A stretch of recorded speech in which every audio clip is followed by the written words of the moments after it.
nada, ya antes de comenzar quizás con materia, les quiero dar un inicio, o sea, una introducción al grupo C, al laboratorio C, que por favor se queden una vez terminada la cátedra, tengo que conversar con ustedes. Y lo otro, que revisen también sus laboratorios porque han cambiado. Algunos que estaban en el lab ahora están en el C, los que estaban en el C estaban con el lab, algunos se dieron cuenta recién ayer en el laboratorio. Entonces la idea es que puedan ya visualizar cuál es su, ¿cómo se llama? Su laboratorio correspondiente. A ver, déjenme ver si puedo encontrar el C, para que sepa quiénes son los que se tienen que quedar. Acá.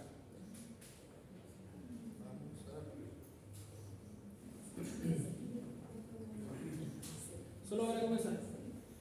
Aguilera, Correa, Dobson, González, Guerrero. Bueno, ya venían algunos: Moy, Morel, Oroz, Reyes, Rojas, Cerón y Soso. Por favor, se quedan al final del laboratorio, o sea, de la cátedra, porque tenemos que ver un aspecto del laboratorio en relación al horario, ¿ya? Para ver si podemos mejorar el horario o analizar eso, ¿ya? Pero esos serían los 12 que tienen que estar en el grupo C. Hay otros que en el A y en el B también tienen que ver en qué horario están. No puedo cambiarlos de forma arbitraria porque tengo que tener todos los laboratorios en el mismo orden, ojalá. No puedo tener 14 en uno, 8 en el otro y 12 en el otro, ¿no? Porque tengo que mantenerlos para lo más ordenado posible, producto después de las evaluaciones, ¿ya? Entonces, por favor, los que aparecen en esa nómina, necesito que se queden después de, ¿ya? Igual la voy a mostrar al final, para que podamos revisar un temita. ¿Qué vamos a hacer hoy día? Bueno, algo que yo creo que muchos espero que estén ahí esperando saber cuándo les toque ir a caer. Vengo desde allá, ya voy a hablar ahora, dar los últimos detalles y estamos felices de recibirlos a todos, ¿ok? Pero ya mañana entran 10, el otro miércoles van a entrar 9 y el otro miércoles van a 6. Son 3 grupos de 9 y un grupo de 10 que sería el grupo A, en donde van a tener que ir 3 veces, siendo la primera una de evaluación, la segunda y tercera ya de tratamiento. Ahí lo voy a explicar con más detalle. Pero hoy día vamos a tener ya claro eso, qué tienen que evaluar en lo que ven. Eso también es importante, y empezar a hablar de materia para que podamos tener todo el contenido de la primera evaluación, ¿sí? Así que, bueno, disculpen a los que no pude hacer la clase la semana pasada porque estaba en situación médica, pero eso ya estamos ok, así que vamos a comenzar. Estimados, esto nos faltó de la primera clase porque, bueno, ahora teníamos el dato a mano. Mi pregunta hacia ustedes es: ¿qué es normal para ustedes? Lo hemos dicho hartas veces. Este único que está ahí, ¿está caminando normal? Según su análisis, ¿cómo sería la marcha normal? ¿La conocen? No sé, inclusive por biomecánica. ¿En qué consiste la marcha normal? Una fase de apoyo y una fase de balanceo. ¿Está presente? Sí. Pero si yo veo a una persona que camina así como estoy haciendo yo ahora, esta es una marcha normal. ¿Qué diferencia tengo con el monito? Los brazos. Eso es aplauso al sordomudo. Los brazos. Ya, yo no estoy braceando, pero entonces mi marcha no es normal. Yo quiero conocer a gente que no bracea y hay otras personas que están es como que mueven, ¿no? Y otros que bracean quizás un poquito más dentro del ámbito, y otros que ya exageran un poco el braceo, ya que está como arrastrando algo. Entonces, el movimiento normal es algo que usted va a tener que empezar a visualizar en su paciente, ¿ya? Sobre todo en esta área que es la neurokinesiología adulta, en donde ya hay patrones de movimiento que se aprendieron desde antes. Y usted no va a poder decir, ¿sabes qué es el movimiento del bebé que tienen que hacer? Y el paciente tiene 50, 40, 70 años. Y ese es su movimiento que podemos considerar normal para él. Entonces, la literatura, ¿qué nos dice? Dice que el movimiento normal va a ser la capacidad para realizar acciones de manera eficiente, coordinada y funcional. ¿Qué es eficiente? ¿Ustedes son eficientes en su día a día? ¿O les cuesta llegar a la noche así? ¿Eficaz y eficiente son lo mismo? ¿Son eficaces?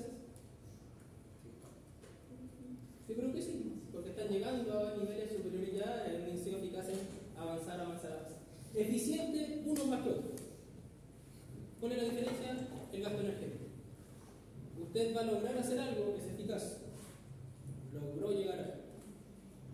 ¿Cuánto tiempo se demoró? Eso es la eficiencia, porque usted lo va a hacer, o el más eficiente, el que lo hizo en menos tiempo. El que lo hizo en más tiempo, pero logró, no tiene la misma eficiencia, y esa es la diferencia. El gasto energético que tenemos que hacer, ojalá, va a ser el mínimo. Cuando usted camina, su gasto energético ya se reguló. Dependiendo también de su estado físico, usted de aquí a la biblioteca no se cansa. ¿Pero qué? ¿Ya?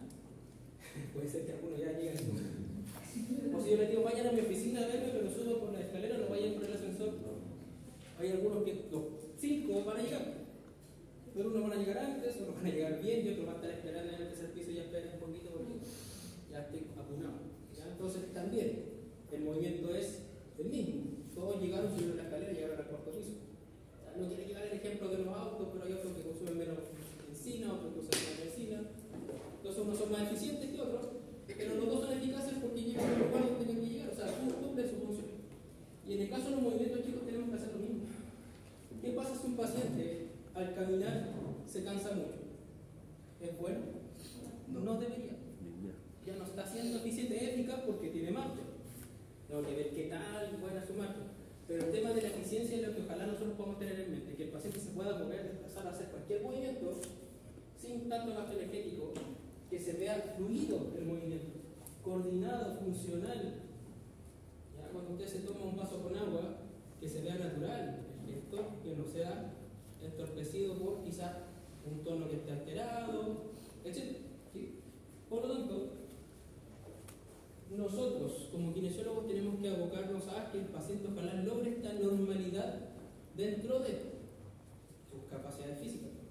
¿Para qué? Para que pueda desenvolverse su vida diaria y ser lo más independiente posible. Eso buscan muchos pacientes, sobre todo los que van a estar en el ámbito neurológico adulto, jóvenes o adultos jóvenes. Pacientes con traumatismo cefalocraniano que por un accidente o por saltar una muralla o por lanzarse un piquero quedan con daños o traumatismos raquimedulares que tienen su edad, que ya no se puede considerar niño usted, aunque sí usted en su corazón es más pediátrico, pero usted ya está en un rango fisiológico que ya es adulto. Entonces, ¿ustedes qué van a querer hacer con el paciente? Ojalá que tenga la mayor independencia posible porque le quedan años todavía de seguir estando acá en este mundo. ¿Sí? Entonces, si yo les pregunto a ustedes, ¿quiénes de acá bailan pero hermosamente? Porque lo normal es que todos sepamos bailar. Ya, algunos siguen el ritmo, otros lo intentan. Y hay otros que dicen, no, saben que mi género no está la danza de... ¿Ya? Entonces un movimiento como este que está acá tiene que lograrse de forma eficiente, eficaz. ¿Sí? Si me preguntan ahí, no está haciendo quizá lo más eficaz posible. Pero que se entienda, ¿es normal ese baile? En TikTok. Están todos haciéndolo, ya llega a ser ya molesto. A principio sí, la generación mía, los milenios, nos consideran. Pero ya cuando se vuelve ya algo natural, lo mismo pasa con los movimientos que usted hace. Cuando escribe ya a mitad del semestre, ya tiene una letra que está dominada, que tiene cierto rango, que ya puede usted decir, ¿sabe qué? Tengo una velocidad para escribir. Pero esa es la misma velocidad que escribí al principio del semestre después de 2 meses de vacaciones. No creo, ya, porque al principio empieza con que ¡ay, la A! Y la A parece Z y empezamos a tener complicaciones. Por lo tanto, lo que necesitamos es siempre trabajar con los pacientes en torno a que lleguen a la normalidad. ¿Ya? ¿Por qué no enfoco tanto en adultos? Porque los chiquititos lo que están haciendo, los más pediátricos, los pacientes que van a tener, es seguir un desarrollo típico. Ojalá lograr eso. ¿Ya? Y en base a eso van a tener ustedes a un paciente que ojalá pueda tener un movimiento normal. Pero un paciente adulto ya tiene eso incorporado. Ya tiene todo eso en su ADN, por así decirlo. Por lo tanto, nosotros tenemos que buscar este mecanismo, ojalá, de control de postura, de movimientos como tal, pero siempre pensando que esos movimientos tienen que lograr un objetivo y una finalidad. Si el paciente yo le estoy enseñando a hacer esto, porque una función que sea con un objetivo, ustedes cuando reeduquen, ya sea la parte musculoesquelética o neurológica, siempre traten de buscar un objetivo en donde el paciente pueda saber si está cumpliendo o no. Porque usted dice, no, haga 10. ¿Por cuánto? Hace 10 nomás y después vamos a ver si está bien. El paciente va a hacer. Sí. Pero ¿qué sentido le da eso que pertenece a su movimiento? Ninguno. Por lo tanto, no se logra el movimiento como tal. Por ejemplo, si yo les muestro eso, esa es la reacción que uno buscaría de una persona que maneje el pie, ¿ya? Los que no están habituados al fútbol van a ver a una persona saltando. Los que se manejan hacen el sonido, ¿ya? Que para ellos es más tradicional. Entonces, por dentro lo están haciendo, ya no lo quieren hacer, pero siguen haciendo el gesto motor, sabemos que tiene que tener un objetivo, lo conocemos y lo hacemos parte de nuestro día. ¿Sí? ¿Cuáles van a ser los principios del movimiento normal? Entendiéndose normalidad como ojalá lo más estandarizado posible, porque insisto, nadie de acá es normal. Vamos a tener acá 3 pequeños detalles. Primero, eficiente. Siempre recuerden que ojalá el paciente se canse lo menos posible. Desplazarse, pararse, va a generar un gasto energético. Si usted hace una buena rehabilitación, ese gasto energético cada vez va a ser menor y el paciente lo va a hacer más natural. Lo que tenemos que hacer es minimizar este gasto para que después tengamos una excelente coordinación de la cadena muscular que yo quiero activar, de la sensibilidad que yo quiero estimular, etc. ¿Sí? Si yo no logro que el paciente ojalá no se canse tanto, pero sus movimientos aún están descoordinados, es porque me falta trabajar este punto. Si veo que los movimientos son aún en bloque, el paciente no se mueve quizás con naturalidad, obviamente si está descoordinado va a gastar más energía y se pierde la fluidez del movimiento. Si yo le digo ahora, pues por favor, y pónganme atención todos para que estén. Levanten su mano derecha. ¿Quién de acá cree que tiene el mejor movimiento, que fue más fluido? Porque algunos levantaron su mano derecha y fue acá. Otros que hicieron acá. Ellos con más corazón hicieron ¿ya? ¿Cuál de los 3 es el mejor? Ninguno, porque la instrucción fue levanta la mano. Ahora si le digo, por favor, ya la extremidad superior lo más alto posible, ahí la indicación cambia. Lo mismo pasa cuando yo le doy indicación al paciente. Le digo, ya camina. Pero ¿cómo? Camina y no da paso. Están caminando, listo. Págame los 10. No es la idea. ¿Ya? Siempre tiene que haber un movimiento que sea ojalá lo más natural posible. ¿Sí? Ustedes cuando vean o quieran alcanzar la normalidad, van a tener que tener alta información previa. La mayoría no van a conocer a sus pacientes antes de eso. A no ser que sea un familiar que acá no clase hoy me duele, y ya te conozco desde antes. Pero el 95% de sus pacientes no lo va a tener, o no va a saber de antes qué cosas hacía, cómo se manejaba, cómo era su movimiento. Por lo tanto, también hay que tener ahí en consideración una buena entrevista. Y sea adaptable. Y ahí siempre nos caemos mucho. Le hacemos las sesiones, que gaste menos energía, que sea coordinado y fluido, pero a veces no lo adaptamos. Decimos, no, hágalo nomás, pero mira que yo tengo escalones más altos. No, si va a llegar. En cambio, si yo le enseño a entrenar en ese contexto, voy a adaptar y esas capacidades van a ser más dentro de su contexto normal para él. ¿Quiénes de acá, chicos, viven en el primer piso, en una casa? La mayoría. ¿Quiénes de acá viven en algún departamento?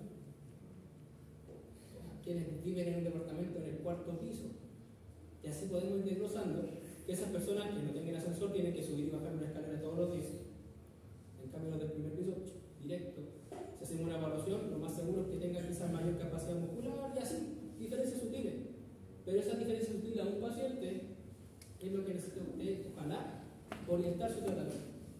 Si el paciente dice, no, que yo vivo en un condominio y vivo en el 3er piso y no lo prepara para eso, va a tener ese bloqueo o esa barrera.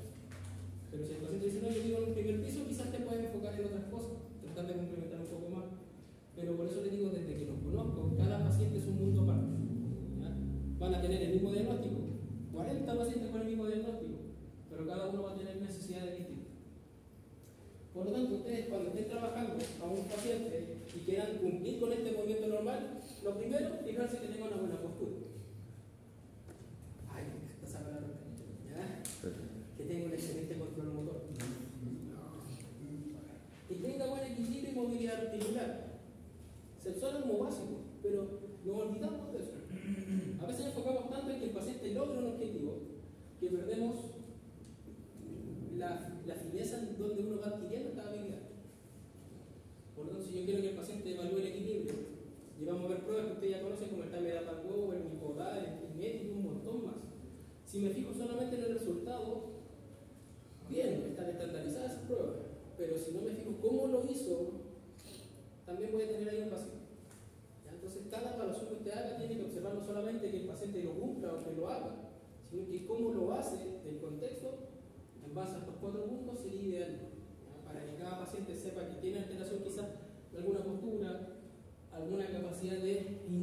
adaptaciones que no están al 100% como el control motor, equilibrio, movilidad articular, que toda esa información usted ya la tiene. Ahora hay que traspasarla al paciente.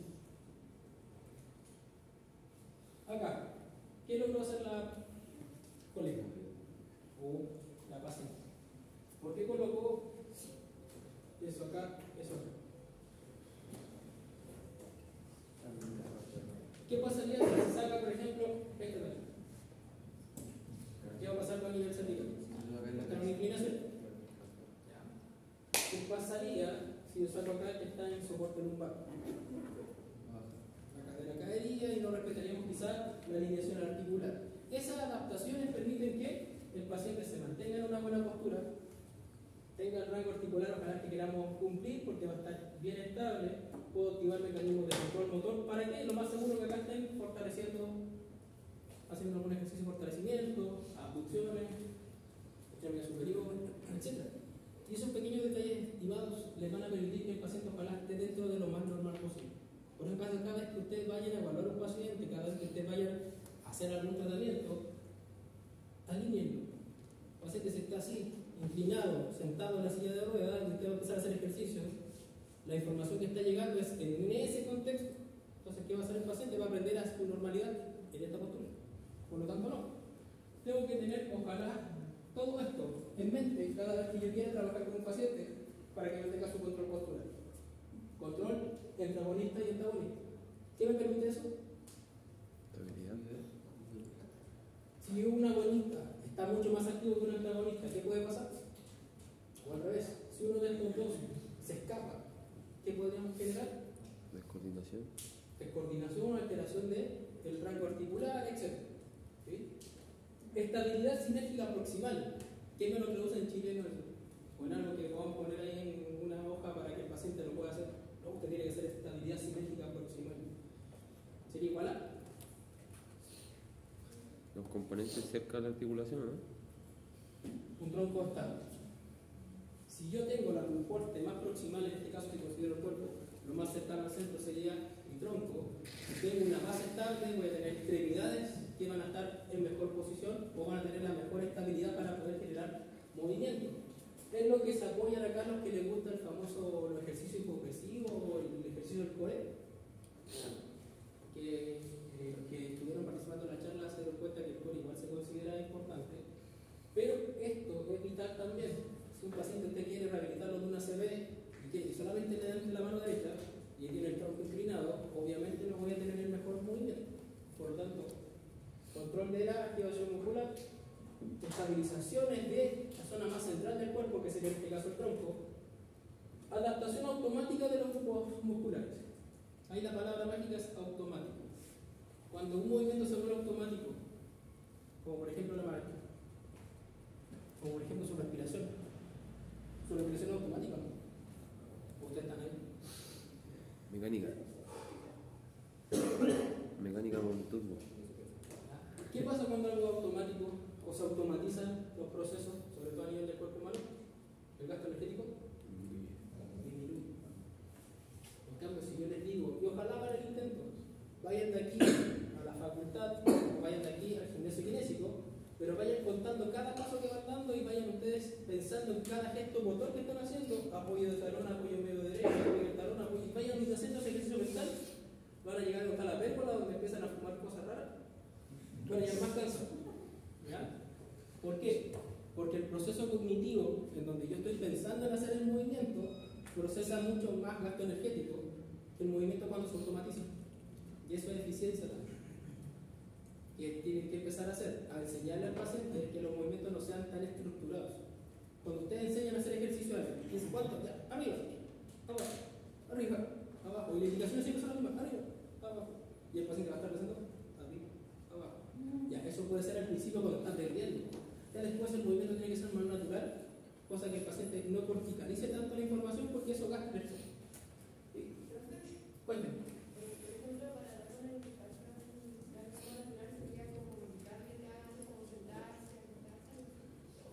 Sí, pero tienes que ir cuidando siempre tu lenguaje para que el paciente no pierda estabilidad, considerando todo lo que vimos hacia atrás.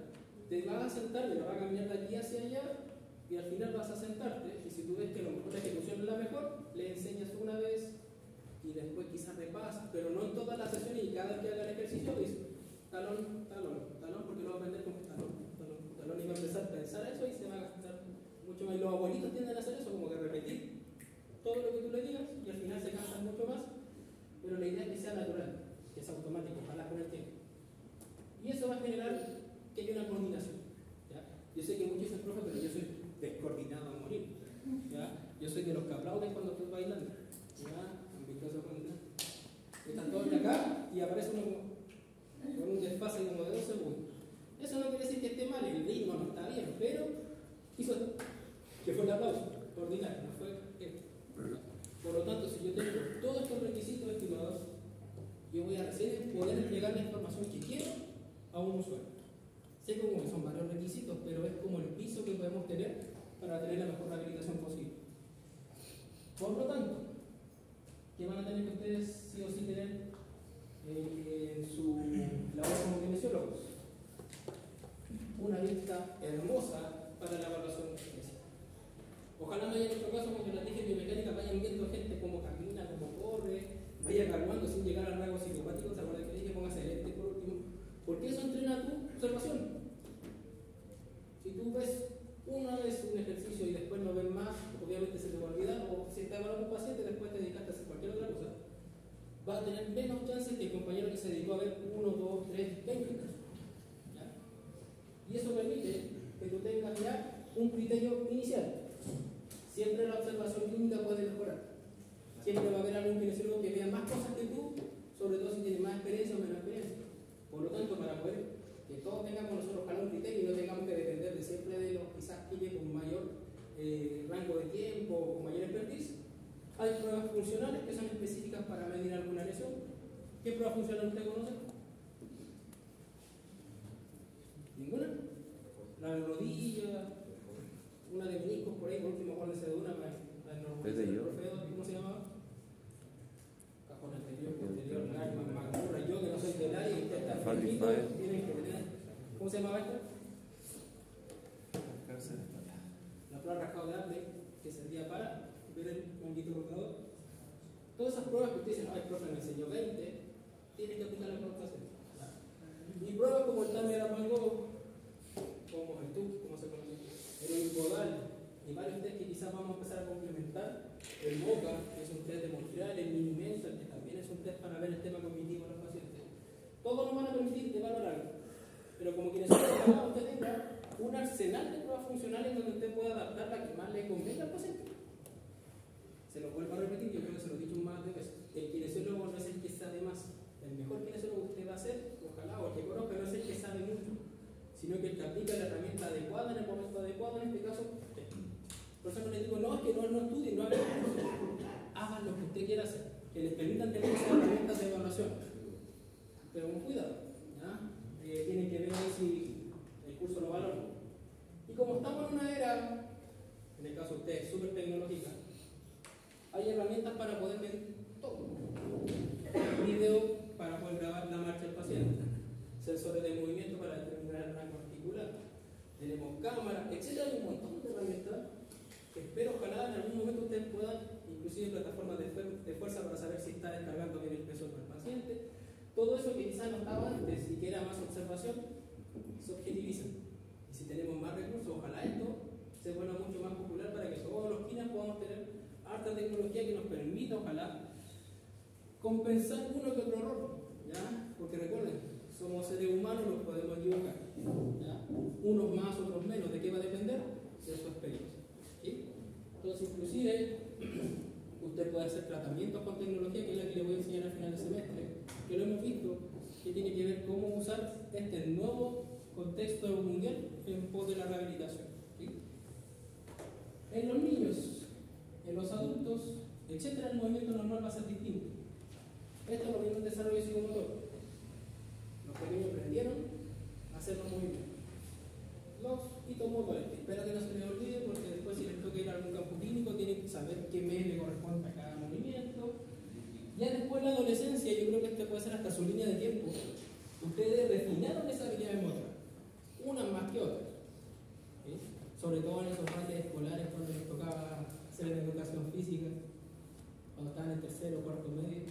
¿Se acuerdan de esos bailes que tenían que cumplir, no? Que eran con 7, así que tenían que hacerlo sí o sí.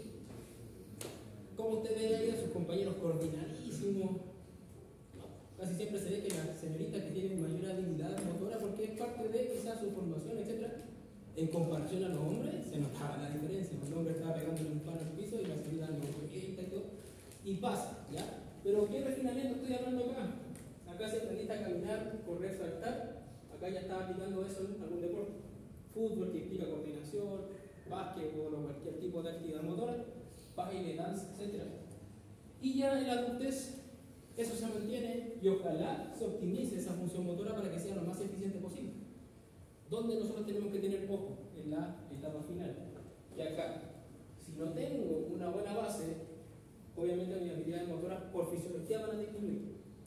Por lo tanto, los invito a que en el contexto nuevo que vamos a tener nosotros como salud, vamos a tener a 2 pacientes sobre 50 años, 60 años.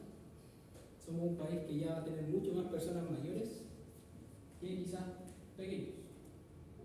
¿Sí? Entonces, si el paciente tiene un tono postural que no es normal, si el paciente no tiene coordinación de la musculatura agonista-antagonista, y esta inervación recíproca no funciona, obviamente tengo un paciente que no está en el rango normal, entre comillas. ¿Sí? Entonces, ¿cuál es su labor? Regular el tono, activar algún músculo que pueda compensarse por el antagonista y agonista, y que eso se coordine para que estos patrones nazcan. ¿Sí? Entonces, el kinesiólogo no solamente hace un masaje, el kinesiólogo no solamente libera secreciones, como dicen algunos, sino que hay que tener condiciones para, o el kinesiólogo no solamente el que le eche el spray al futbolista en el gemelo.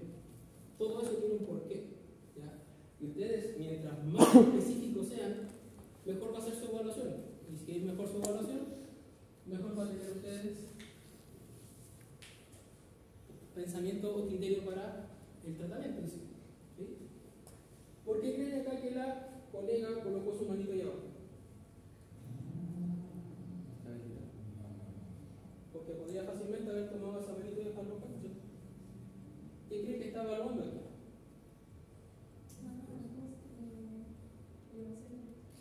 Ya tenemos una abducción de hombro, pero en un M3, un M2, un M5, ¿qué creen ustedes?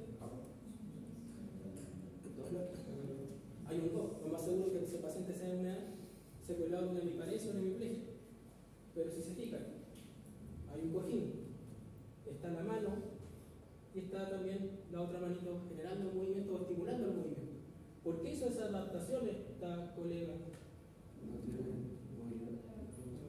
Sí, la movilidad, sabemos que hay una dificultad, puede haber una paresia, porque o plegia dependiendo de la intensidad, pero dejémoslo una paresia. ¿Qué pasa si ella no coloca la mano y el cojín y solamente hace esta inclinación o queda con el paciente acá? Aparte que la mano va a estar en una inclinación que no corresponde. Si estamos hablando de la abducción, ¿a quién están estabilizando acá? ¿A quién están mejorando la postura para que pueda moverse bien? La escápula. Si el paciente está hacia abajo, la escápula se proyecta, y si la escápula está con una disquinesia, la abducción va a estar limitada. ¿Por qué? Porque acuérdense que primero había una rotación ascendente que favorecía la abducción. Entonces, si yo me pongo a pensar solamente en levantar el brazo por levantarlo, no estoy haciendo nada.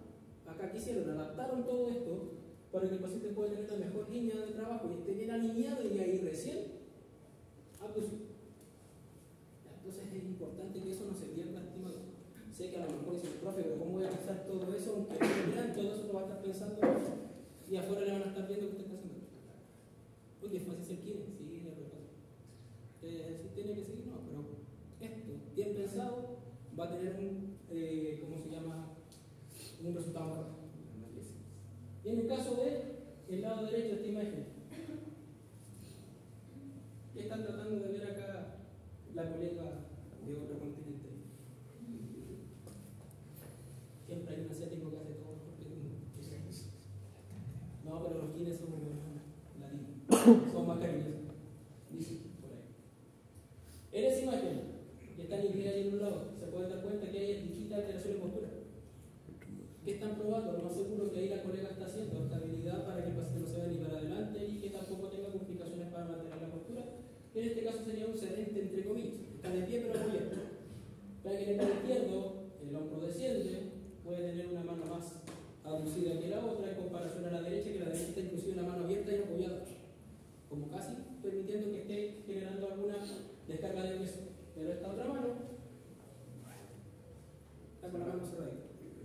Si yo entro a la clínica y veo que está esa paciente, ¿qué observo y qué digo? Ah, esta persona tiene una posible alteración en el cuerpo izquierdo. Solamente por postura, por observar que no está bien alineado. Si está así, entonces ¿qué voy a hacer? Lograr mantener la línea media, mantener la estabilidad, y ahí tú mismo, solamente observando, ya sabes qué puedes hacer con ese paciente.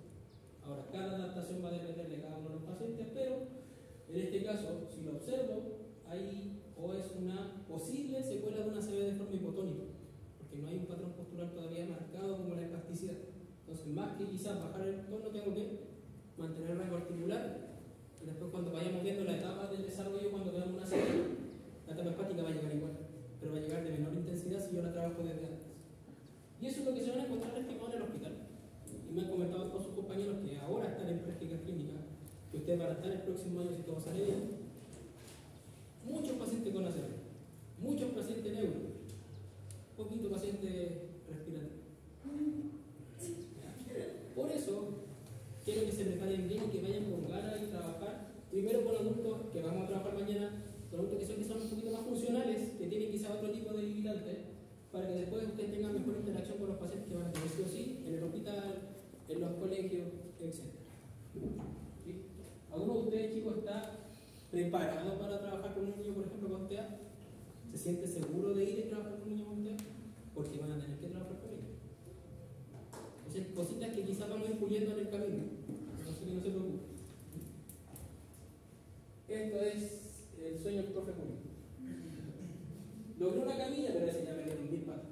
Aquí esta es elíptica, sube y baja. El profe Julio tenía una, se la compraron a él hace tiempo cuando estudiaba y murió. Ya no sube ni baja. Pero, si se fijan, tenemos elementos que no hay nada que sea estímulos externos, sin molestar al profe que está al lado, que le está haciendo fisioterapia. Pero no hay ningún electroestimulador, no hay ningún test dando vuelta ahí, no hay ningún elemento externo, solamente ¿qué cosa? Estímulos sensoriales del mismo kinesiólogo. Entonces tampoco decir, hoy para aplicar neuro tengo que comprarme un montón de cosas. Sí hay cosas que ojalá pudiéramos todos tener. Ya, por ejemplo, un treadmill, que es una caminadora para los que no saben inglés. Una de otra hora. Pero uno le pone ejercicio con treadmill, suena mucho más lindo que decir paciente caminó en la rotadora, suena mucho mejor en la evolución kinésica. Cojines, quizás, adaptaciones, todo eso ¿para qué? Para que el paciente tenga el mejor tono postural. ¿Ya? Para que en base a esa estabilización ojalá podamos mover al paciente. Y esto, chicos, es la base de los que quizás quieran seguir la corriente boba de adulto. ¿Ya? El boba de adulto no es igual al del niño, no son lo mismo, son distintos. Se dieron ustedes cuenta que en la primera asignatura que vimos era más movimiento, enseñar cosas, estimular movimiento acá es estabilizar y aprovechar todos los recursos que tenga el paciente o la reserva de movimiento que tenga para que lo haga bien. Si se fija acá, ¿qué hicieron? Colocaron un cojín. ¿Por qué colocaron esto? A la percepción. Porque la gente no alcanzaba.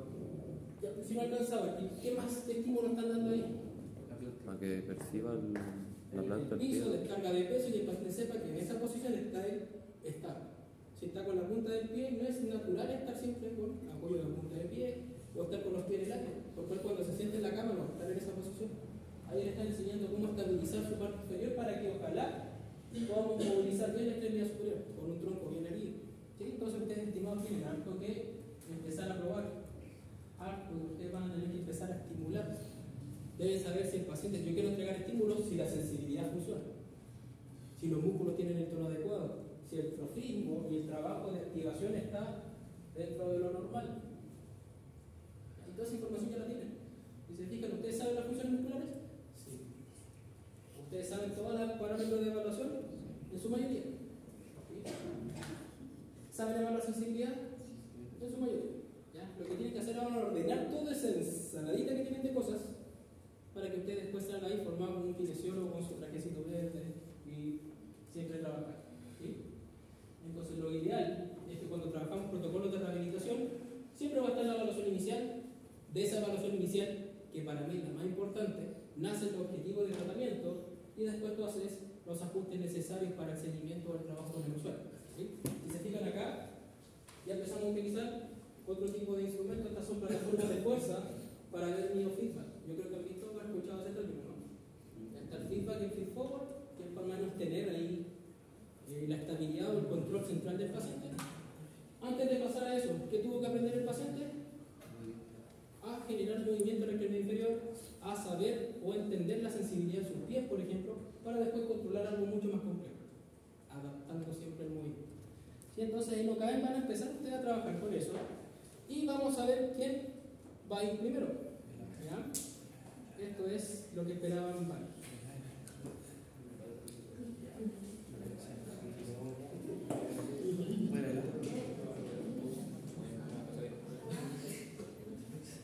Ya, este día miércoles, atado, barriga, rito, choque, correa, días, Dobson, flores, justos, los voy a esperar en OKM, entre 8:30 y 9, yo voy a estar antes ahí, pero ojalá estén a las 8:30 para empezar a ordenar todo el tratamiento y ustedes puedan después venir. Este es el grupo 1. Están las fechas las mismas de la planificación, que también se las tengo que subir, pero ustedes van a estar trabajando el 21 de agosto, que va a ser la única fecha de evaluación, el 25 de septiembre y el 6 de noviembre. Son las 3 fechas que ustedes van a ir. Esta primera es de evaluación para todos los grupos y las otras dos son de tratamiento. O sea, en base a las evaluaciones que va a hacer usted y todos los otros grupos, van a plantearse objetivos de tratamiento y los van a ir viendo. No quiere decir que solamente ustedes van a trabajar porque es imposible hacer la evaluación completa a los 15 usuarios de OKM, son 15.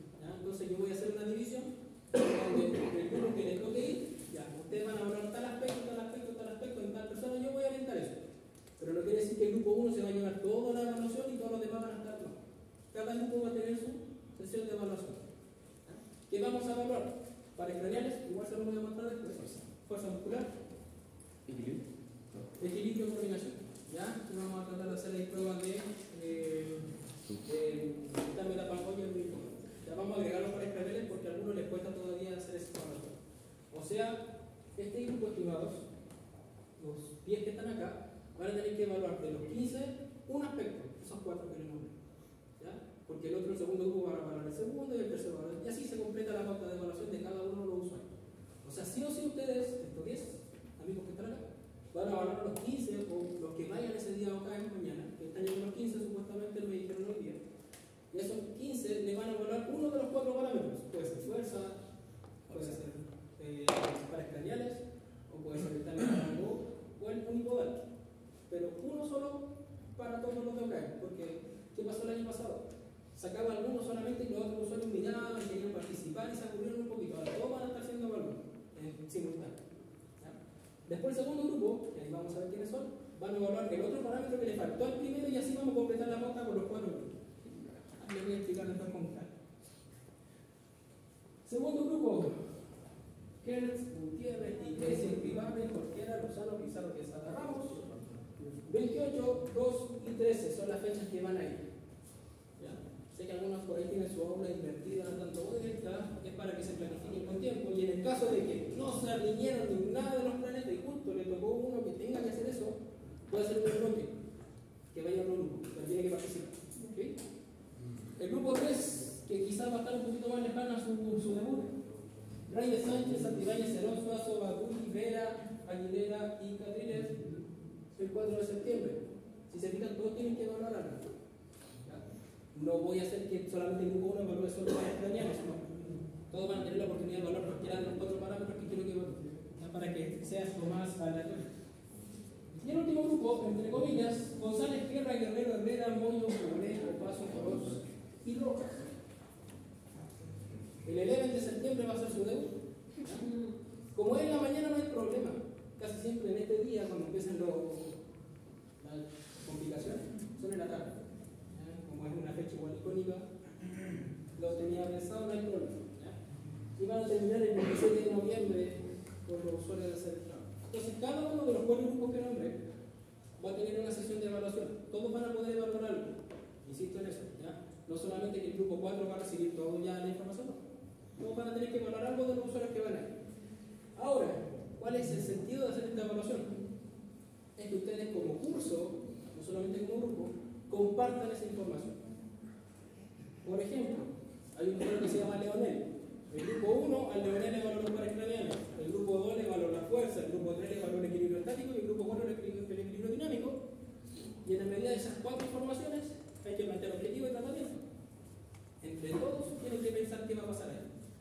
pasan en un drive, nos juntamos y vemos toda la evaluación y se plantea el tratamiento entre todos, se lo dejo a su discusión. ¿Por qué?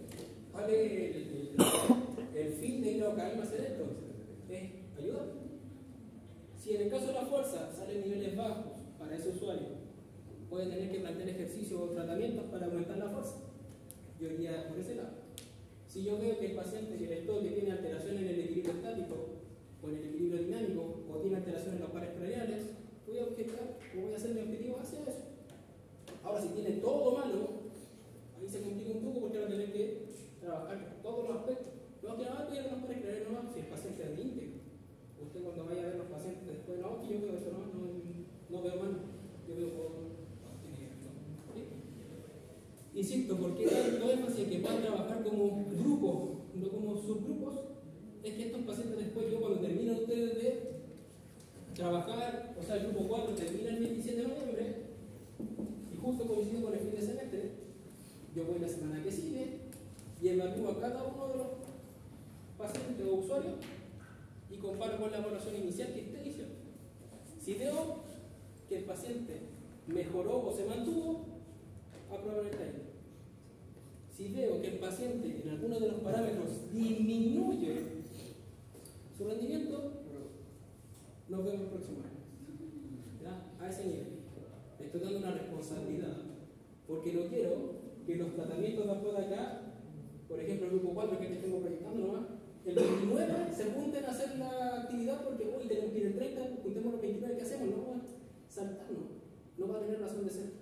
Tienen que seguir una línea, tienen que coordinarse entre grupos para que estas actividades, que son solamente 2 por cada uno, pero si sumamos son 8 sesiones, algo tenemos que mejorar o mantener. Ojalá mejorar. Pero como son adultos quizás podemos mantener. Lo que no puede pasar es que su intervención perjudique a los usuarios. Que en vez de todos tener M4, M5, hoy apareció un M3. Y luego, ¿qué no valor? Ah, ya. 2.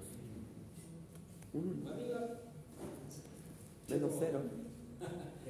Y eso, esa es la importancia de lo que vamos a empezar a hacer mañana. Y es para que le tomen el peso a lo que estamos haciendo ahí. No lo estoy haciendo ahí para que conozcan, porque ya tuvieron esa oportunidad de interactuar con gente. Acá van a trabajar casi como kinesiólogo con la familia. ¿Cuál va a ser la única gran diferencia? En estas sesiones de evaluación, las primeras, voy a dirigir yo un poquito la actividad al principio para que se conozcan, vamos a hacer alguna actividad más dinámica y después ya, vayan a evaluar. Es para que puedan romper ese hielo que da al principio como que se quedan mirando, ya voy a dar voy a evaluar. Pero la evaluación la van a hacer ustedes. Si hay dudas voy a estar ahí, pero no voy a hacer la evaluación. Así que se vienen estimados. Ya, yo sé que el grupo 1 a lo mejor va a estar pensando hoy mañana. Sí, pero son todas informaciones o materias que usted ya conoce. Y si no conoce, la estamos repasando justo esta semana. Ya, sobre todo varios aspectos que están acá, la vamos a repasar en el laboratorio. El grupo A ya lo tuvo, el B y el C lo tienen que tener, ojalá, antes de ir a caer. ¿Dudas con esto? ¿Ya? Las normativas, la misma de siempre. Si falta, hay que recuperar esa sesión. No es que, porque yo falté a la del 30, recién va a aparecer en OCAIM a la 27, no. Tiene que recuperar esa segunda. ¿Dónde? En otro grupo. Ojalá no sea acá, porque aquí ya perdió en el grupo 4 para tener el grupo. Pero si alguno no aparece, obviamente va a estar el asistente. Y si hay inasistencia en los talleres, eso es reprobación automática. Sé que todos nos podemos enfermar, profe, ¿sabe qué me pasó esto? Ya. Profe, ¿sabe que tengo otra clase? Pero me avisan el día anterior, obviamente que eso no corresponde.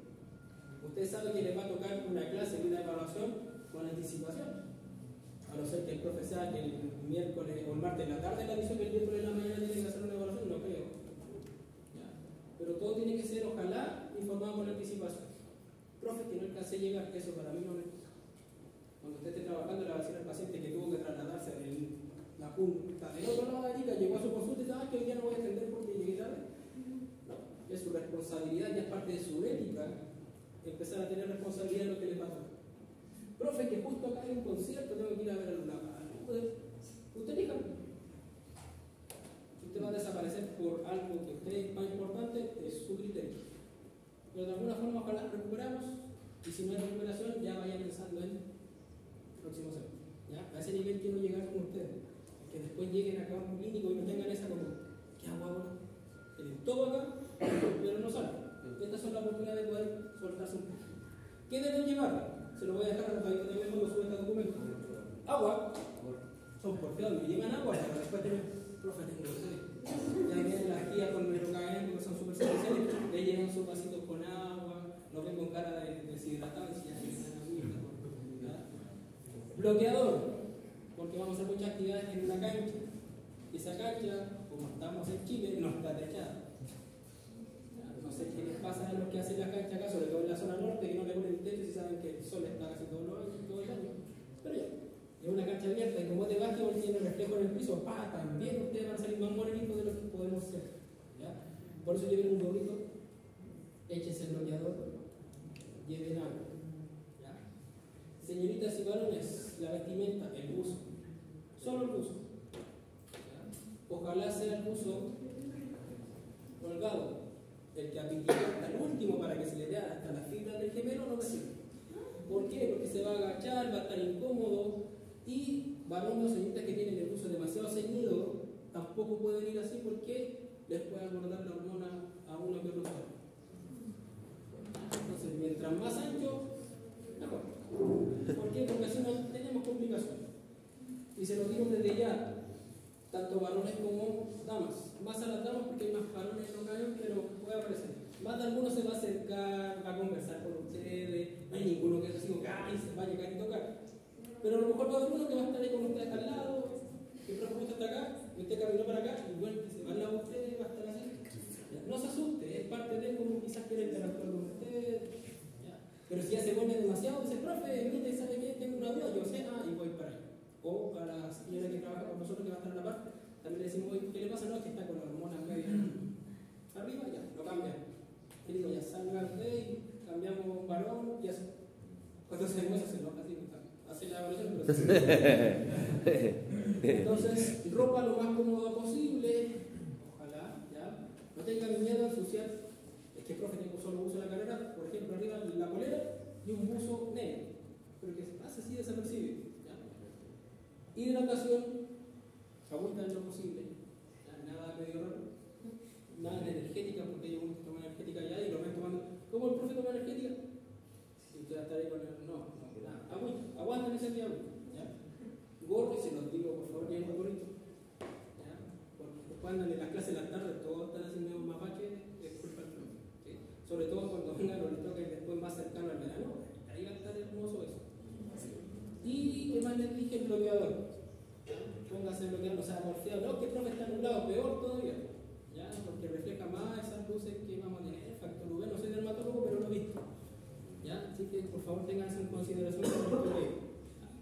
Zapatillas cómodas, no tengan miedo de tirarse al piso, no tengan miedo de ensuciarse, porque alguno va a salir con tica, porque se tiró al piso. Ahí hay colchonetas, pero si las de nosotros son ahí, esas son peores. ¿Ya? Aquí es como una sábana, pero hay varias, entonces, porque ellos con proyectos han ganado cosas, pero lamentablemente con el tiempo se desgasta. Entonces tenemos que tratar de ver cómo podemos utilizar eso. Y algo más le iba a decir, se lo vuelvo a rectificar. Si les preguntan su estado civil, son todos casados. Viudo. No, porque alguna va a salir ahí, enviudó, pobrecito. No. Todos están vivos, casados, y no se ponen anillo porque el profe no nos deja. Viudo por la maldición.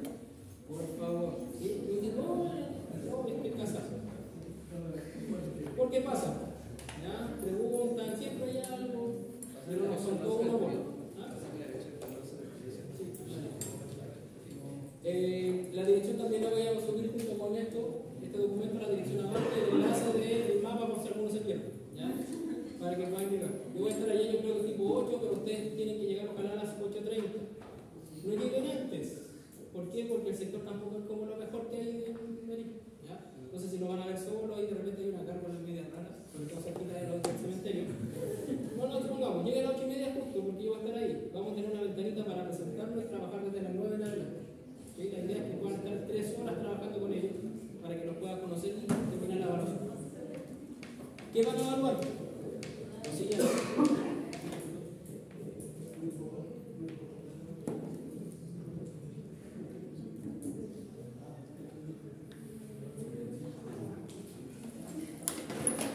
Ahí saqué un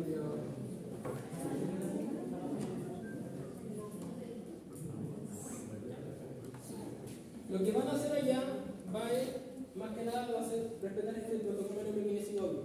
Este protocolo se los muestro ahora porque son contenidos que ustedes ya conocen, pero netamente es darle un orden a todo lo que ustedes ya saben hacer. Porque les comentaba al grupo de ayer en el laboratorio, les voy a comentar también a los demás laboratorios, que uno tiene toda la información acá.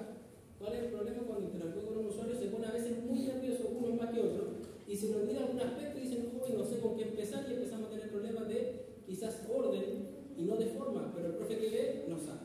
Si no sabe aplicar el protocolo, no tiene idea de qué empezar, no sabe hablar con el paciente, y empezamos a bajar la nota, y no es la idea. ¿Sí? La idea es que usted tenga esa aproximación y sepa tener un orden al momento de evaluar, sobre todo a nivel neurológico adulto. ¿Por qué? ¿Cuál es el contexto? Las enfermedades neurológicas siempre van a estar presentes y van a generar muchas repercusiones, sobre todo en el ámbito socioeconómico de salud. Bueno, los pacientes, la parte de los países les importa mucho porque las enfermedades cerebrales o alteraciones en adultos neurológicas van a generar mucho gasto. Sobre todo ahora que vamos a tener un país que va a estar más envejecido. Casi un 12% de la población padece alguna alteración, ya sobre todo los adultos. ¿Y quién nos dice eso? Bueno, la Organización Mundial de la Salud. ¿Qué es lo que va a pasar a nivel nacional? ¿Qué pasa en Chilito? Bueno, usted sabe que a nivel nacional no escapa mucho. Cada vez vamos a ser más una población envejecida, por lo tanto vamos a necesitar pacientes que podamos trabajar, rehabilitar o adaptar para su contexto. ¿Ya? Ustedes van a tener pacientes bastante jóvenes en adultos y que van a querer volver a hacer deporte.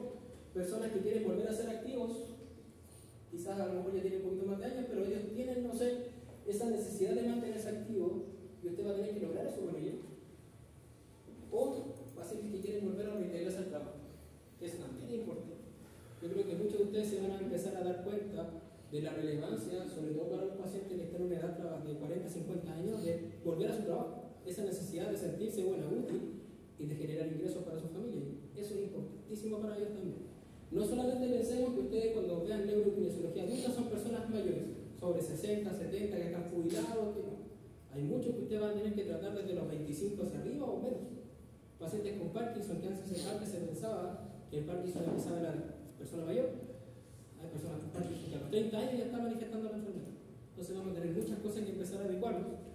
Por eso es importante que usted conozca este protocolo de rehabilitación neurológica, no solo para que se lo aprenda porque es parte de la materia, sino que ojalá en campo clínico no se les vaya a olvidar nada. Tenga un orden. Primero, no les vaya a pasar lo que pasa en Talca, que se les cambian la guagua, que le cortan la otra pierna. Ya, Talca, no sé si hablan de Talca, pero Talca tiene su anécdota. Entonces, siempre identificar al paciente. ¿Por qué es importante saber la identificación del paciente? Vamos viendo cuáles son los aspectos puntuales de eso. Historia clínica. ¿Es importante? Obviamente que sí. Tengo que saber con qué estoy trabajando. El estado mental también es importante para saber si el paciente va a interactuar conmigo o no. Otro punto importante, el examen físico, que es el que vamos a explotar un poquito más en lo que hay. Y la conclusión o diagnóstico kinésico, que ahí es donde yo le empezaba a molestar desde que me conocen. Ustedes tienen que saber plantear un diagnóstico kinésico que pueda tener ahí objetivos claros como la calidad de vida y esas cosas que pueden complementarse. ¿Sí? Veamos la identificación como primer punto. ¿Qué le va a preguntar al paciente si quiere saber ese rango? ¿Qué le pregunta? ¿O qué me tengo que excepcionar de tener como antecedente? No. ¿Qué más? La edad. La edad, ya. La ocupación. ¿Por qué es importante la ocupación? Para saber en qué contexto el paciente está. ¿Está en el ámbito laboral? ¿Está jubilado? ¿Va a estar o no va a estar operativo? ¿Cuáles son los movimientos que realiza esa actividad de forma constante? ¿Cómo tengo yo un material de inicio? Porque las actividades laborales nos permiten a nosotros tener una estructura en saber que, por ejemplo, si el paciente es chofer, va a tener unas extremidades inferiores que quizás van a tener mayor actividad que extremidad superior. También va a tener, pero quizás un pie va a estar más desgastado que el otro, y así yo voy contextualizando. Si la persona fue un trabajo más de escritorio, extremidad superior más que extremidad inferior, y así yo voy viendo. Si el paciente es agricultor, obviamente va a estar, pero con otro tipo de contexto, y así. Voy pensando en su red de apoyo. Muchos adultos, y ahora sí me voy a pasar a las personas mayores, la red de apoyo es mínima, o a veces están solitos. Está él y su señora, y los dos están con alteración, entonces a veces también es bueno tener un contacto adicional. Saber cuál es su lado hábil. ¿Cómo le pregunto eso? usted es zurdo diestro, ya, pero si el paciente no sabe lo que es zurdo y diestro, ¿Con y cuál? que tampoco sabe ¿Con qué qué derecha, mano más realiza sus tareas? con qué mano usted escribe, con qué mano usted quizás, no sé, golpea la puerta, le da la mano a una persona. Traten de contextualizar siempre en pensar que esa actividad o este paciente puede o no puede tener alguna complicación neurológica que pueda tener, entre comillas, alguna alteración en la parte cognitiva. ¿Ya? Podemos tener compromisos cognitivos como no. ¿Ya? Podemos tener pacientes con Alzheimer y Parkinson que tienen demencia y otros que no, porque parte de la demencia puede estar presente. Pero hay otros casos que no vamos a tener ninguna complicación. ¿Y por qué es bueno saber el médico tratante?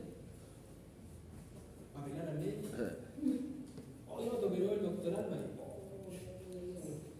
Menos mal que saliste el quirófano. No es la idea. ¿Cuál es el fin de saber cuál es el médico tratante? Es el trabajo interdisciplinario. Si el médico lo operó y dijo, o el médico lo trató y está dándole, no sé, llevó 2 pacientes, le está dando algún tipo de fármaco inhibidor porque tiene convulsiones, es bueno saberlo, porque el paciente anterior le va a preguntar, ¿y qué fármacos toman? No, me tomo una pastilla así y una chiquitita. Ya, pero ¿para qué? Ah, no sé, me dijo que las tenía que tomar en la mañana. Ya, y la pastilla grande tiene una línea en media grande así. Podría ser metformina. ¿Para qué lo quiere? Para la insulina, para la diabetes.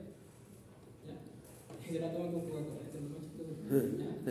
Cero. Pero es bueno saber el contacto con el médico porque sería lo ideal saber a través de un trato cordial y si tú lo conoces mejor todavía, saber el contexto farmacológico y el tratamiento de ellos también, porque no puedes tú empezar a saber que el paciente no tiene ningún apoyo.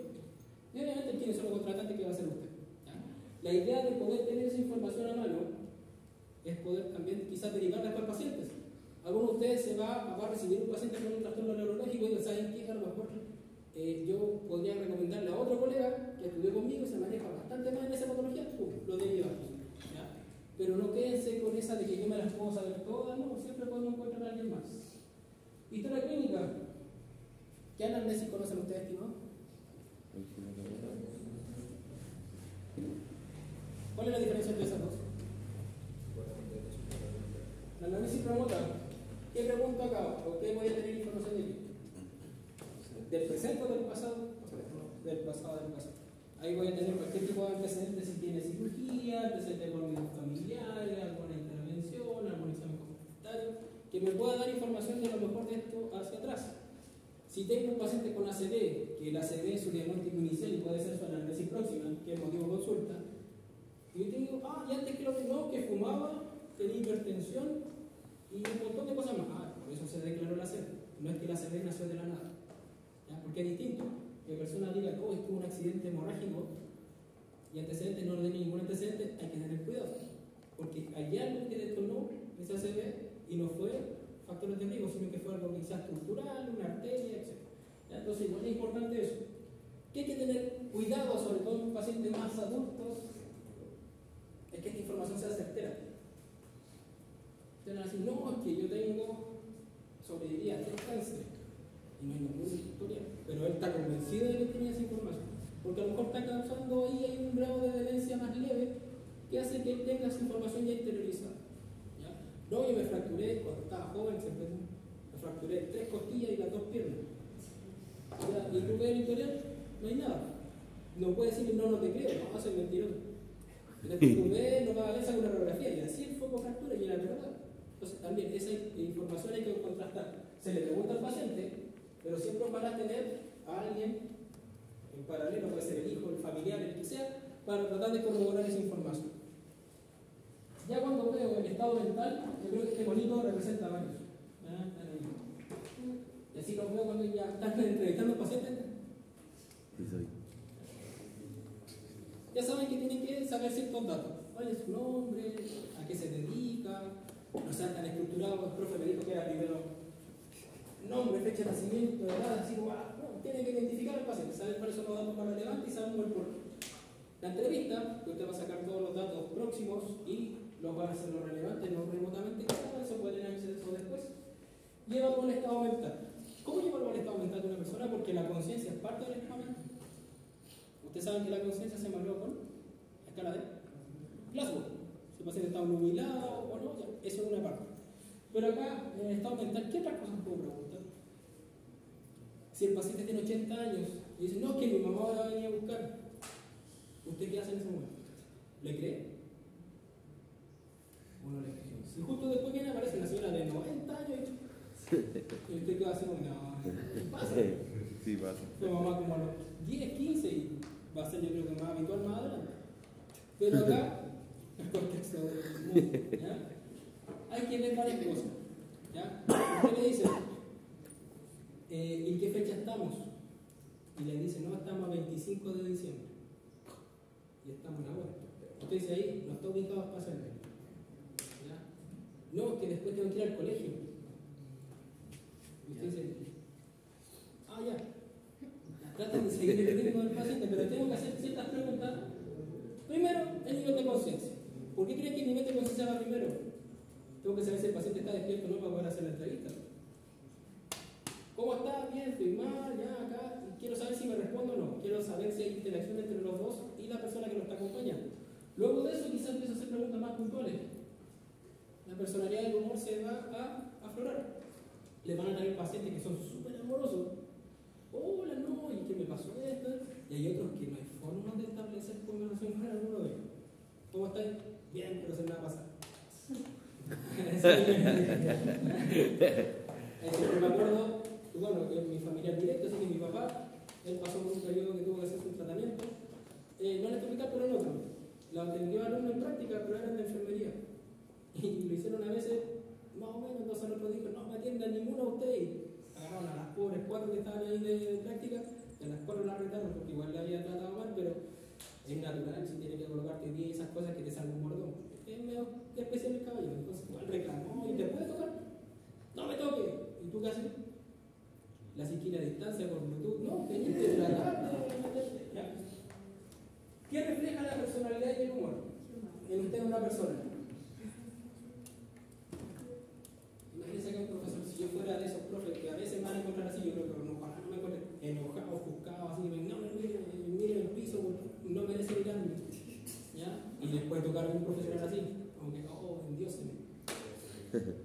Te da esa cercanía o esa sensación de poder establecer quizás, no un vínculo, porque la idea no es generar un vínculo con los pacientes, porque después romperlo es difícil, sino que tener un trato cordial te va a dar estrategias para saber que el paciente es medio enojón, no lo voy a tratar, no, tengo que saber por dónde ir para poder establecer una comunicación, porque no va a ser, no, que yo no atiendo personas que tengan humor raro, si el paciente a lo mejor, y pasa, que tenga su humor pasadito, ¿ya?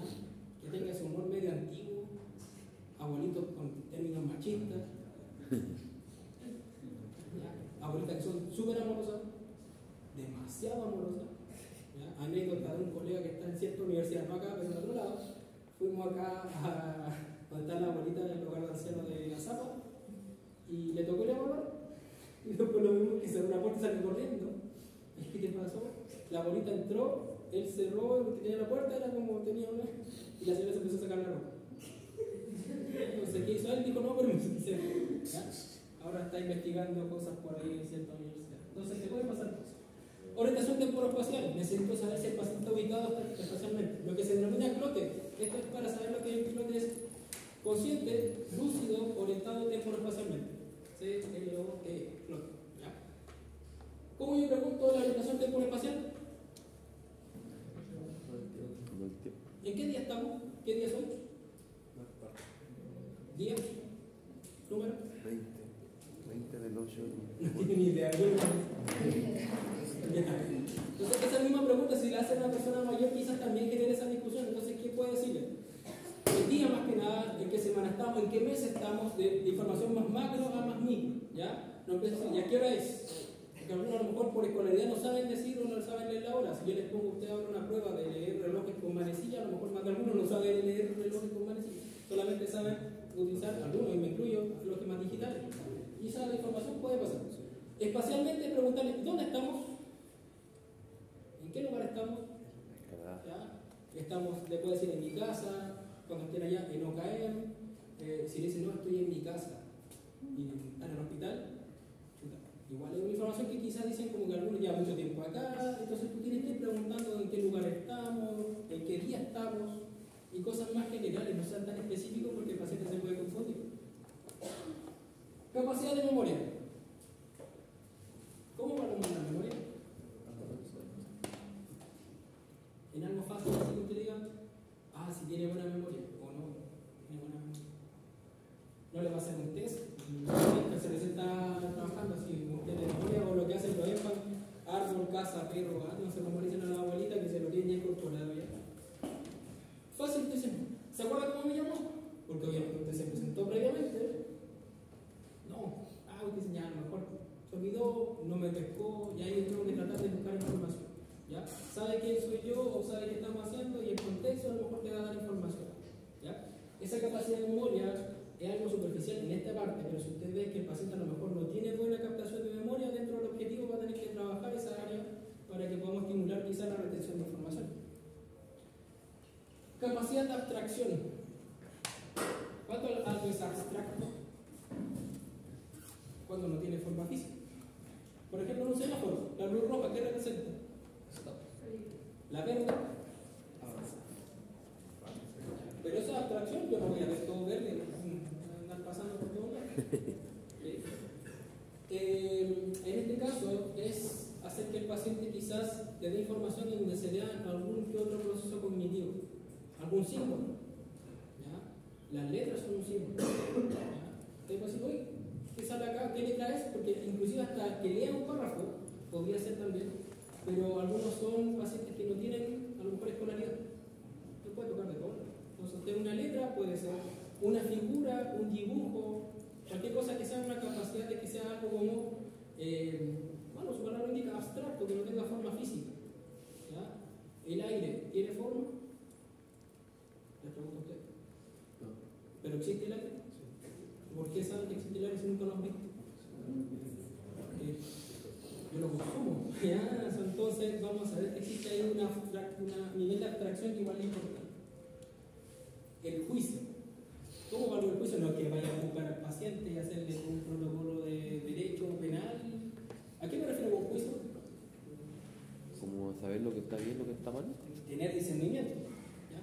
No andar con los pantalones abajo y creer que está bien. Culturalmente, exactamente, hay culturas que pueden estar con un taparrabo y eso es normal para ellos, pero acá andar desnudo por el mundo, no. Entonces, si usted va caminando con solamente un calzoncillo por la U, ¿qué se le viene a la mente? Usted dice, uy, nueva moda, no, algo como que no funciona. Entonces, son capacidades a nivel cultural, ¿ya?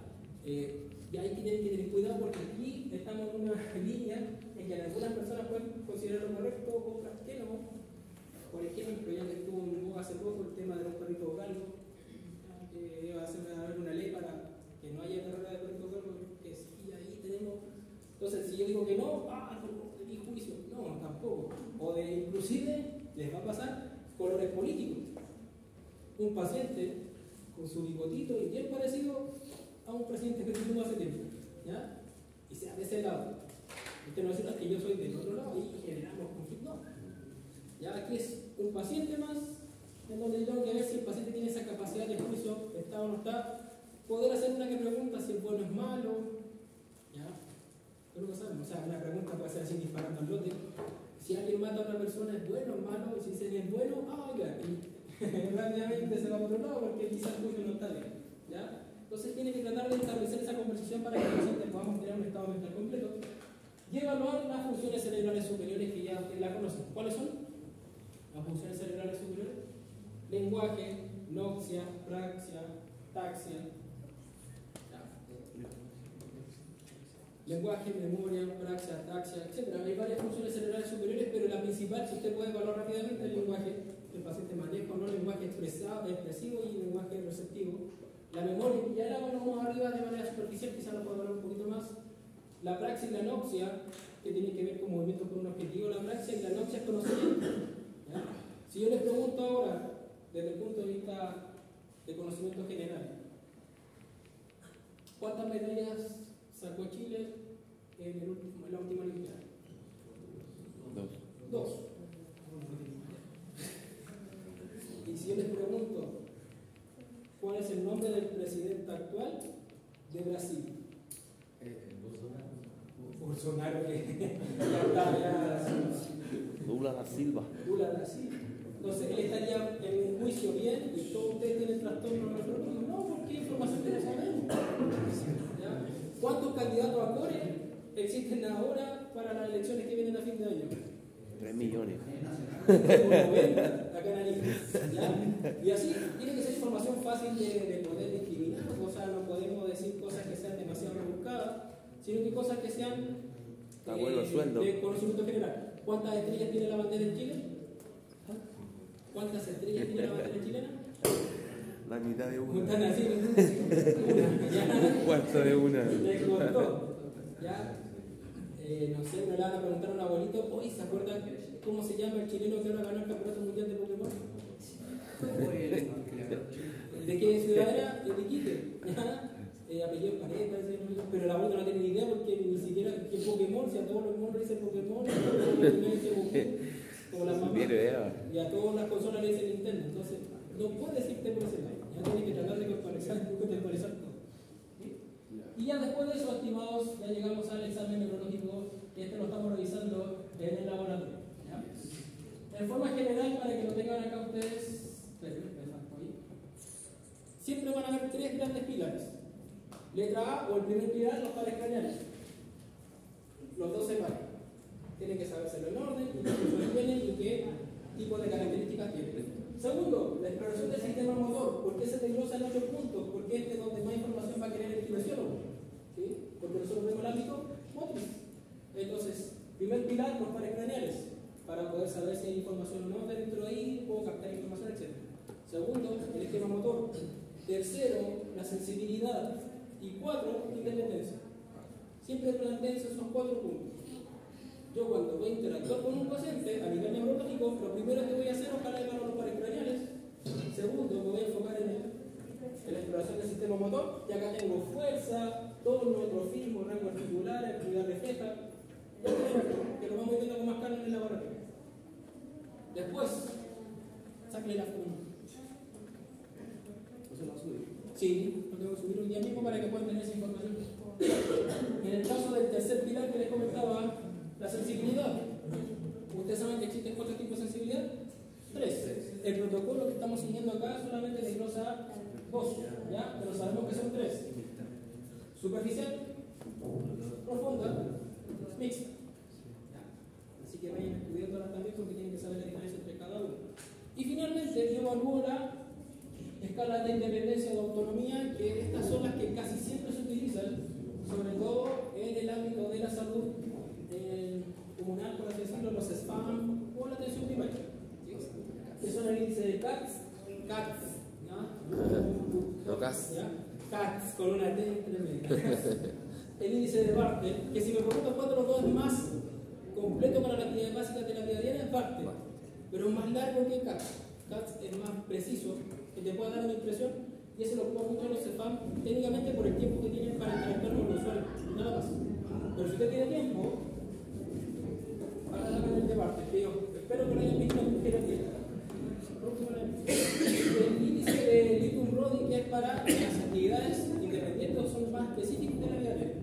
El de arriba son de actividades básicas, las otras son un poquito más funcionales, solo para tener el dato. Y así, con todo eso, chicos, usted va a sacar su construcción kinésica, que les dejo acá, más que nada, ¿en qué consiste? Y se lo he dicho varias veces. ¿Qué tratamos de hacer nosotros? Es, a través de esta evaluación, hacer un análisis de las deficiencias y discapacidades. O sea, nótese que hablan de deficiencias y discapacidades porque es del año 99. ¿Ya? Ahora, si queremos contextualizar en algo más moderno, serían solamente las alteraciones funcionales. ¿Ya? Me guía por ese lado. La funcionalidad del paciente. Recuerden que ya el término deficiencia y discapacidad de minusvalía ya está, pero más que muerto. Puede usted que lo escuche decir, oh, el paciente es discapacitado, el paciente es minusválido, el paciente tiene una deficiencia. Porque esa nomenclatura de etapa del año 90, con nosotros no. ¿Solo con qué estamos trabajando ahora? Con la CIF, con la clasificación internacional de la funcionalidad. Por eso el enfoque del análisis es hacia la funcionalidad. Alteraciones del tono, altera la funcionalidad de la movilidad extremidad superior. Alteraciones del rango articular y todo lo que usted encuentre altera la funcionalidad de extremidad superior, extremidad inferior, control postural, etc. Eso es lo que usted ve. No ve patologías. Usted dice, no, es que el paciente con todo lo que vi tiene un ACV. No, el ACV es un diagnóstico médico. ¿Cómo sería? ¿Cuáles son las alteraciones funcionales de ese ACV? Una hemipalegia derecha, una hemipalegia izquierda, una paratonía, etc. Todo lo que usted encontró, pero desde el punto de vista funcional. Y con eso vamos a tener, ojalá, el mejor esquema para plantear un tratamiento kinésico. Por eso, otra parte, ¿por qué lo dejé si es tan antiguo? Es porque si no tengo un buen diagnóstico, no voy a plantearme buenos objetivos. Y para tener un buen diagnóstico kinésico, ¿qué tengo que tener? Una excelente evaluación. Por eso me di el trabajo, entre comillas, de poder presentar este protocolo que está ordenado, que para mí no es difícil de recordar, para el craneal, motor, sensibilidad, funcionalidad, seguridad verásico, independencia. Ya los 8 puntos acá y los 3 acá, depende de cada uno que se lo aprenda, pero no es difícil. Y lo que tenemos que ojalá hacer es leerlo y interiorizarlo. Sé que hay unos médicos que algunos tiran diagnóstico al norte, ¿ya? Dolor de espalda. Y tú que hay así como, ¿qué es eso? Como decían algunos colegas, lumbago. Ya el lumbago no existe como diagnóstico. Ahora te pueden poner LVP, low back pain, y queda igual, pero está en inglés. ¿Ya? Y ese LVP puede ser una producción de un disco, un síndrome facetario, una alteración en la pelvis, una movilidad o una hipomovilidad en cadera.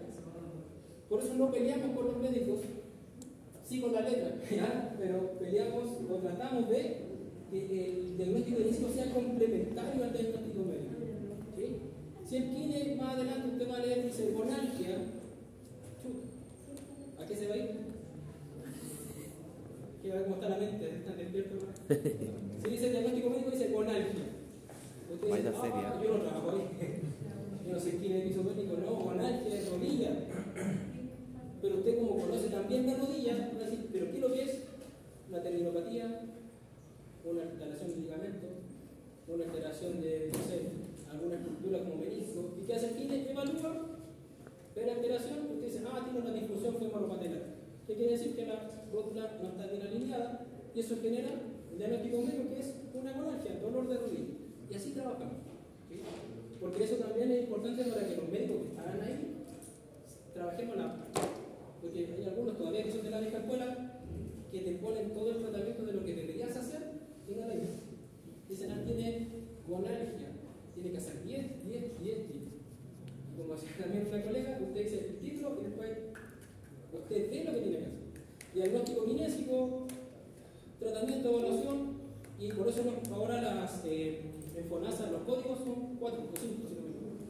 Antes eran como 14. Porque cada código decía una cosa, electroterapia, láser, terapia manual, no, ahora evaluación, tratamiento, si es tratamiento postrado, y se simplificó todo eso por lo mismo, para que esto sea en pos del paciente y no tengamos que estar chocando con médicos que digan qué tenemos que hacer, ni nosotros tampoco no respetar el criterio del médico, porque hay cierta jerarquía, ¿sí? No quiero alegrarnos tampoco para que los médicos, tenemos que trabajar a la par, y aquí el más importante, ¿quién más? ¿O quién va a ser? El usuario. ¿Ya? Entonces, ojalá para esta semana, la que sigue, en estas 4 semanas de evaluación, este protocolo lo tenga en operación. Hoy día les estoy dando por esta semana el énfasis para OKM, para que no vayan como tan temerosos. ¿Ya? Pero recuerden, se va a evaluar pares craneales, fuerza muscular, equilibrio estético y dinámico. Eso vamos a trabajar. Sensibilidad, difícil trabajar ahí.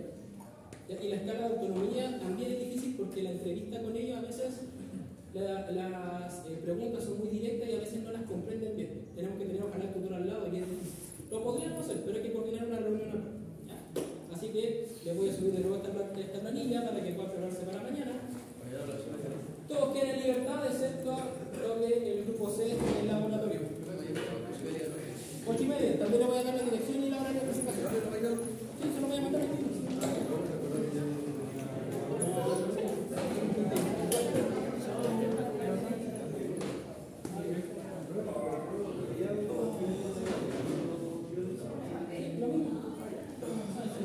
Yo soy del B.